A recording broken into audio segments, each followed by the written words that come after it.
guys, my name is Shauna and I'm going to be doing an informal speech on abortions in the United States. Women should get to choose what they do with their bodies and prevent their own health risks. There are many ways to prevent a women's health risks during pregnancy, and abortion is just one of them.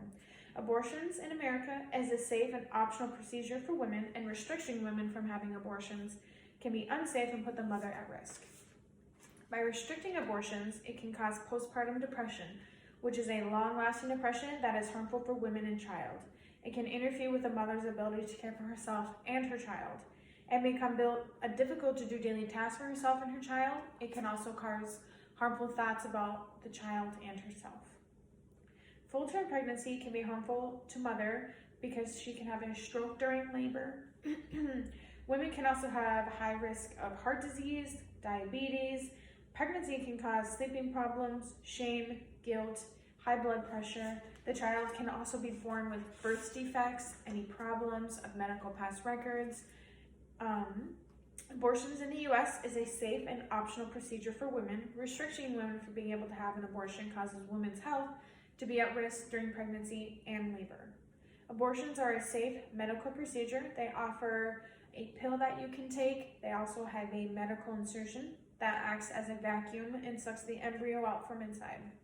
Only 1/4 of women that have an abortion have abortion-related complications, such as bleeding, bladder problems, bowel movements.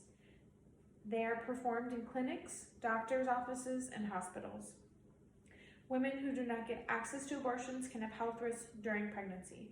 Some risks can be blood clots that affect the head, the heart. They can have a stroke, they can have bleeding to the brain, and/or injury to bowel and bladder. So when women do not have the option to abortions, they risk their health and their child's health. One negative effect on the child is that it can be born but die shortly after because of its health conditions and/or birth defects. It can bring a child into the world and be neglected and put up for adoption. Unwanted pregnancy, for instance, can cause the mother to have lower ability to care for her child. Abortions can lower the risk of birth defects and that happening. Women with family history of cancer, disease, and birth defects can put the woman and the fetus at risk. So women must speak with their doctors about their ability to have a baby and/or their ability to get an abortion with their past medical records. Women have to go through many steps to have an abortion. Women must go through medical history background checks with their doctor. They must also take a pregnancy test, get their blood drawn, they must get screened, and also screened for STDs.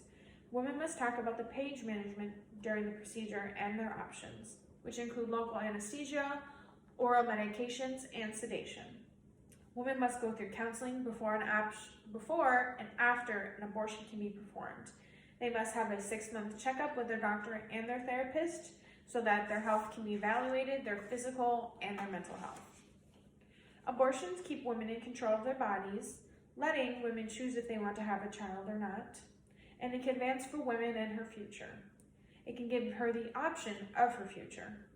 Women can become depressed and suicidal if their decision is taken from them. Women can be put at risk for their health if an abortion is not optional for them. Potential benefits of abortions can keep women and her child safe and give women the option to keep themselves safe. Women must go through many steps in order to get an abortion. Like I said, medical screenings, counseling, and making sure the decision is right for them.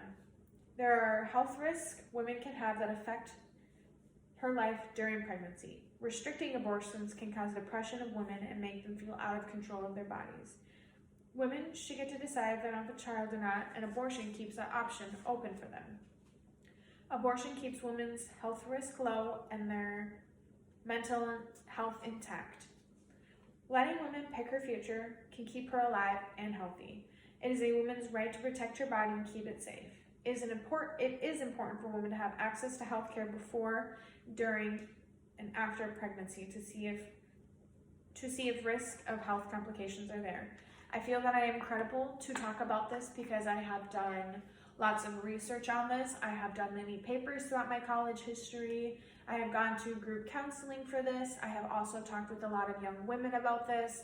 I have gone to places like Planned Parenthood, got booklets, passed them out at libraries, schools, I've also gone to homeless shelters, talked to women about them and their problems as well.